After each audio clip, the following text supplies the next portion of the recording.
Amis turfistes, bonjour. L'entraînement de ce mardi matin s'est déroulé dans de bonnes conditions climatiques. La pleine lune n'a pas échappé à notre regard. Voici les chevaux qui nous ont tapé dans l'œil.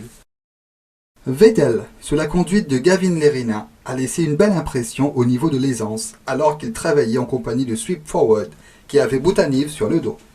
Vettel a réalisé 13 secondes 25 centièmes, 13,91, 11,56, 12,10 et 12 secondes 35 centièmes sur environ un tour de piste.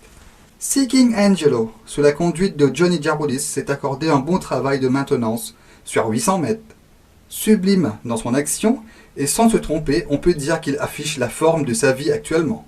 Son temps, 14 secondes 68 centièmes, 12,53, 12,38 et 13 secondes 41 centièmes. Why Worry, avec Bagherotti, a couru en compagnie de Fifoun qui avait lui Arena sur le dos. Why Worry semble avoir retrouvé la plénitude de ses moyens à l'issue d'une bonne entrée après avoir connu des petits ennuis de santé. Son excellent workout parle de lui-même. Fifoun, quant à lui, n'a pas démérité à son extérieur et il a lui aussi laissé une bonne impression. Deux Fabuléax, sous la conduite de Nishal Tia, ne nous a pas laissé insensibles. Le coursier de l'écurie Gilbert Roussette est dans une excellente condition et reste à suivre de près lors de sa prochaine apparition. Il a réalisé 13 secondes 51 centièmes, 13,07, 12,07 et 14 secondes 01 centièmes sur environ 800 mètres. Ouli, avec le Mauricien Anand Bondou sur le dos, a été maintenu sur sa fraîcheur et il affiche une forme plaisante à l'extérieur de Always Flatting. Marine Sky, sous la conduite de Johnny Jaroudis, s'est montré très entreprenant lors de son travail en solitaire. Le coursier du Yard Roussette affiche une forme irréprochable et reste dans une striking form. Un incident s'est produit ce matin. Sherwani, qui a désarçonné son cavalier, tente de franchir le portail, qu'il entre violemment en contact. Heureusement pour lui, il se relève intact. 3 barrières trial avaient eu lieu ce matin. Le premier batch comprenait Abington avec Jurawan en bleu, Soweto-Slough, Lerena en rouge, Sylvester, Boutanive en vert et Ravatak, Hofer en jaune. Abington a fait très fort lors du sprint final en venant régler Soweto-Slough dans les derniers mètres de ce test sur la grande piste.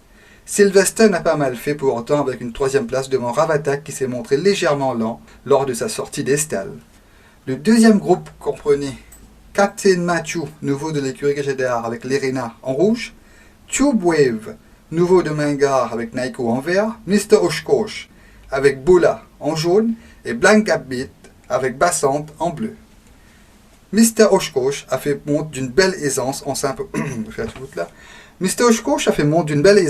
en imposant le rythme à l'avant avant de se faire dominer par Captain Matthew en ligne droite finale alors que Tube Wave terminait près de ses deux protagonistes. Black Gambit, lui, s'est contenté de suivre les débats mais de près.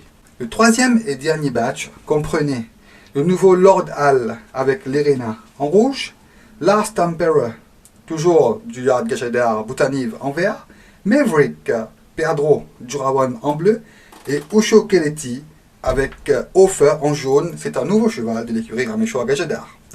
Faisant preuve d'une belle rapidité, Lord Hall s'est vite porté en tête pour ne jamais être rejoint. Last Emperor a travaillé en progrès avec une belle 2e place tandis que Maverick était très retenu par Rai Jurawan sur la partie initiale. Lui aussi paraît être en condition ascendante. Par ailleurs, Usho Keleti, qui portait pourtant des sidewinkers, a eu du mal à suivre sur la partie initiale et son jockey Corner Offer a même dû utiliser la cravache avant le dernier virage. Mais en ligne droite finale, il est bien revenu, attendons voir sa marge de progression.